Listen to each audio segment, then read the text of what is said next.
Semangat pagi teman-teman. Hari ini kita belajar lagi yuk.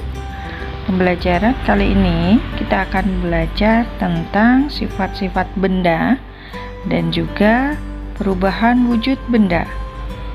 Kalian tahu tidak apa arti dari benda itu? Benda adalah segala sesuatu yang memiliki massa dan menempati ruangan. Massa sendiri artinya adalah jumlah materi yang dikandung oleh suatu benda. Massa suatu benda dapat diketahui dengan menimbangnya. Satuan yang biasa digunakan untuk menyatakan massa adalah kilogram atau gram. Benda yang menempati ruang juga dapat diukur volumenya loh. Volume sendiri berarti besarnya ruangan yang ditempati oleh suatu benda. Satuan yang biasa digunakan untuk menyatakan volume adalah liter atau mililiter. Berdasarkan wujudnya, benda dibedakan menjadi 3 macam, yaitu benda padat, benda cair, dan benda gas.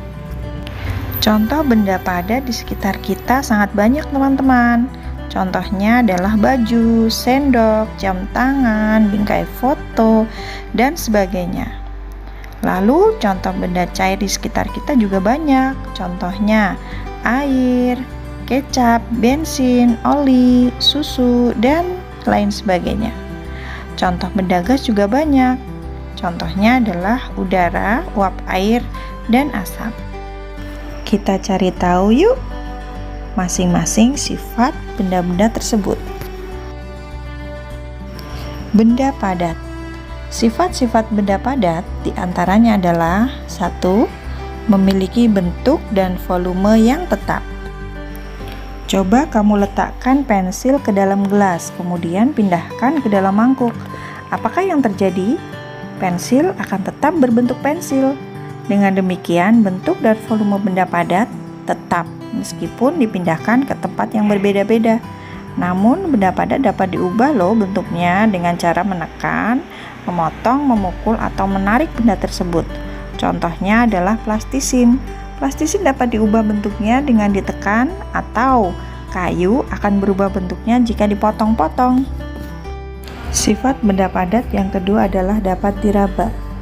Semua benda padat dapat diraba. Cobalah kamu raba buku, baju, atau tempat pensilmu. Kamu tentu dapat merasakan permukaan benda-benda tersebut, bukan? Wujud benda yang kedua adalah benda cair. Contoh benda cair adalah oli, susu, jus buah, kecap, dan sebagainya. Lalu apa saja sifat-sifat benda cair? Yang pertama, benda cair memiliki bentuk yang berubah-ubah. Bentuk benda cair ini berubah-ubah sesuai dengan wadah yang ditempatinya. Meskipun demikian, volume dari benda cair ini tetap. Contohnya adalah air di dalam gelas.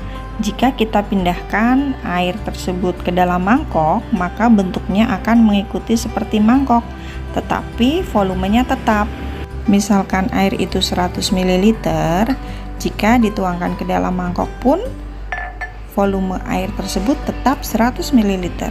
Sifat benda cair yang kedua adalah dapat mengalir dari tempat tinggi ke tempat yang rendah. Contohnya adalah air sungai mengalir dari hulu di pegunungan menuju ke laut yang letaknya di dataran yang lebih rendah. Sifat benda cair yang ketiga adalah dapat melarutkan benda.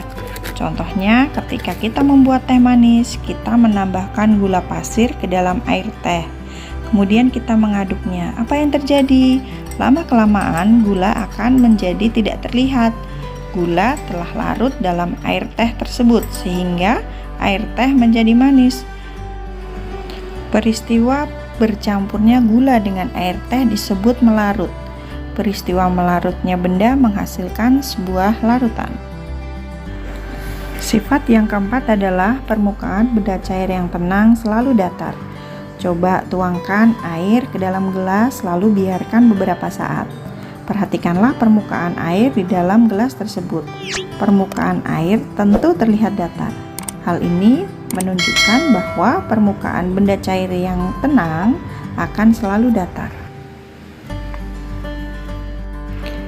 Sifat yang kelima adalah dapat meresap melalui celah-celah kecil atau pori-pori suatu bahan tertentu. Kemampuan ini disebut kapilaritas. Contoh sifat ini dapat kamu lihat pada kompor atau lampu minyak tanah. Minyak tanah akan naik melalui sumbu sehingga kompor atau lampu dapat menyala. Wujud benda yang ketiga adalah benda gas. Adapun sifat-sifatnya antara lain, yang pertama, tidak dapat dilihat tetapi dapat dirasakan dan menempati ruangan. Kita dapat merasakan benda gas meskipun kita tidak dapat melihatnya. Contohnya, kita dapat mencium harumnya wangi parfum dalam suatu ruangan. Sifat yang kedua adalah memiliki bentuk dan volume yang berubah-ubah. Ketika gas diisikan pada suatu wadah, maka gas akan mengisi seluruh ruangan yang ditempatinya tersebut. Oleh karena itu, bentuk dan volume benda gas selalu berubah-ubah sesuai dengan wadah yang ditempatinya. Sifat benda gas yang ketiga adalah menyusut dan mengembang. Benda gas sangat peka terhadap perubahan suhu. Pada siang hari, udara terasa panas. Panas udara akan membuat benda gas mengembang.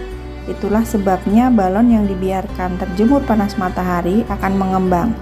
Benda gas yang ada di dalam balon akan terus mengembang sehingga karet balon tidak dapat menahan gas di dalamnya. Akibatnya balon meletus. Sebaliknya, pada saat suhu dingin, benda gas akan menyusut.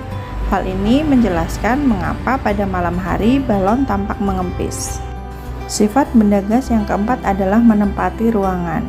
Coba kamu semprotkan minyak wangi ke bajumu.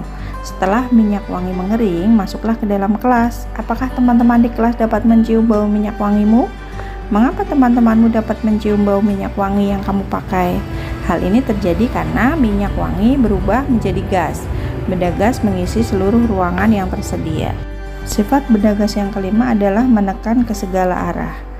Benda gas memiliki tekanan. Udara dapat memberikan tekanan ke segala arah. Sifat benda gas tersebut dapat dilihat ketika kita meniup balon. Pada saat meniup balon, udara akan mengisi seluruh ruangan pada balon dan menekan ke segala arah. Jika balon terus ditiup, maka balon akan membesar dan dapat meletus. Balon meletus karena dinding balon tidak dapat lagi menahan tekanan udara dari dalam balon. Kita coba mengerjakan latihan soal yuk. 1. Peristiwa naiknya minyak tanah pada sumbu kompor disebabkan oleh titik-titik. 2. Benda cair dan benda gas memiliki bentuk yang titik-titik. 3. Air yang dituangkan ke dalam gelas memiliki bentuk seperti titik-titik. 4. Gula pasir yang dilarutkan dalam air akan membentuk titik-titik. 5. Es termasuk benda titik-titik.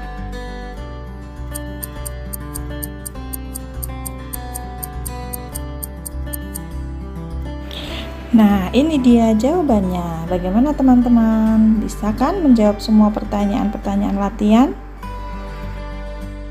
Sampai di sini dulu ya teman-teman perjumpaan kita. Sampai jumpa di video selanjutnya. Kita akan membahas tentang perubahan wujud benda. Terima kasih. Jangan lupa like, subscribe, komen.